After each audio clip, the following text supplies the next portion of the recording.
अस्सलाम वालेकुम, कैसे हैं आप लोग? उम्मीद करती हूँ बहुत अच्छे होंगे। आज मैं बना रही हूँ बड़े ही मज़ेदार से हरे-भरे दही बड़े और ये रेसिपी है आप लोगों को पसंद आए तो वीडियो को शेयर एंड लाइक कमेंट्स करना नहीं भूलिएगा और चलते हैं रेसिपी की तरफ।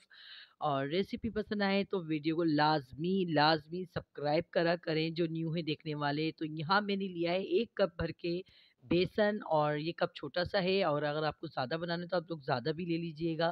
तो यहाँ पर मैंने इसको बेसन ले लिया है और बेसन को मैं पानी डाल के घोल रही हूँ। अच्छा-सा स्मूथ सा हमने बना लेना है पेस्ट।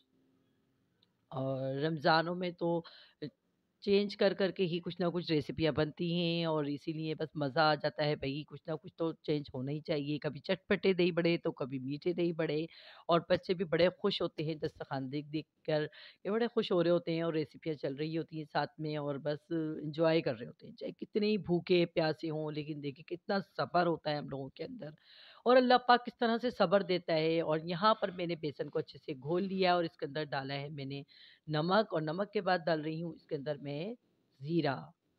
ज़ीरा डालने के बाद अब इसके अंदर डालेंगे क्वार्टर टी स्पून छोटा-सा चम्मच यानी कि बेकिंग सोडा, खाने का सोडा।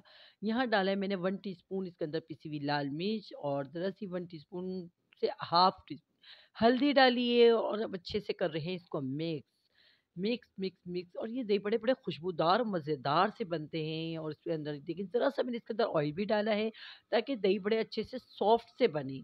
ये टिप्स होती है कि दही बड़े जब भी आप बेसन घोलें तो बेसन घोलते वक़्त उसके अंदर थोड़ा-सा ऑयल डाल दें। ऑयल डालने से ये बहुत अच्छे से सॉफ्ट हो जाते हैं। यहाँ मैंने ले लिया है नमक, ज़ीरा, काली मिर्च और हरी मिर्चें, हरा धनिया, पुदीना और लहसुन। ये सब चीज़ों को हम लोग पीस लेंगे और एक हरी-सी चटनी बना लेंगे, ठीक है ना? ये सब चीज़ें मिक्स कर लेंगे और यानी कि मिक्स करके इसको ब्लेंडर में पीस लेंगे पानी के साथ और हरी-सी चटनी बना लेंगे। और चटनी आप लोग ये ज़्यादा बना के भी रख सकते हैं। जब आपको दही बड़े बनाना हो बस ये चटनी निकालिएगा फ्रीज़र से और उसको थोड़ी देर बाहर रखिएगा और बाहर रख के और अब इसको आप पीस लीजिएगा। तो मैंने ये 1 दिन पहले चटनी बना ली थी और बना के देखिए किस तरह से मैंने इसको कर दिया, ठीक है ना? यहाँ पर हमने अपनी फुल्कियाँ फ्राई करना शुरू कर दी हैं। ये देखें दही बड़ों की फुल्कियाँ हमारी फ्राई हो रही हैं और छोटी-छोटी सी बनाइएगा ये क्योंकि दही में जाके भी अच्छी खासी बड़ी हो जाती हैं। तो यहाँ पर हमने इनको फ्राई करने लगा दिया है और फुल्कियाँ हमारी हो रही हैं तैयार दही बड़ों की। ज़बरदस्त से छोटे-छोटे से बोल हैं देखिए कितने आते हैं और यहाँ मैंने डाल दिया है इसको सिंपल सादे पानी के अंदर। पानी के अंदर डाल के हम इसको थोड़ा-सा सॉफ्ट करेंगे ताकि थोड़े-से सॉफ्ट हो जाएँ।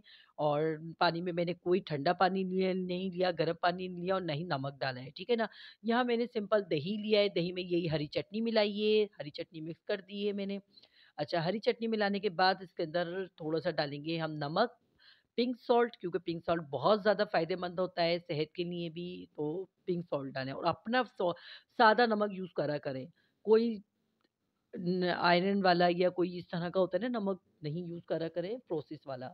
अच्छा यहाँ पर देखें अब हमने एक डिश ले ली है अपनी उसके अंदर है हमने दही बड़े फुल्कियाँ जो थी पानी में से निकाल के डाल दी थी और अब हरी चटनी वाला दही है वो भी डाल दिया है इसके अंदर। ये देखिए किस तरह से मैंने इसमें डाल दिया है और इतना मज़े का ये बनता है। और हाँ, थोड़ा ये मुझे हरी चटनी थोड़ी कम लग रही थी, मैंने ज़रा-ज़रा सी ऊपर से भी डाल दी थी हरी चटनी इसके अंदर। अब इसके अंदर लगाया है मैंने बघार कड़ी पत्ता और ज़ीरे का और साबुत लाल मिर्चों का, ठीक है? तीनों बघार तैयार करके मैंने इसके अंदर डाल दिया है। देखिए हमारे कितनी ज़बरदस्त से देखिए ये हमारे हरे-भरे दही बड़े तैयार हो चुके हैं मज़ेदार से।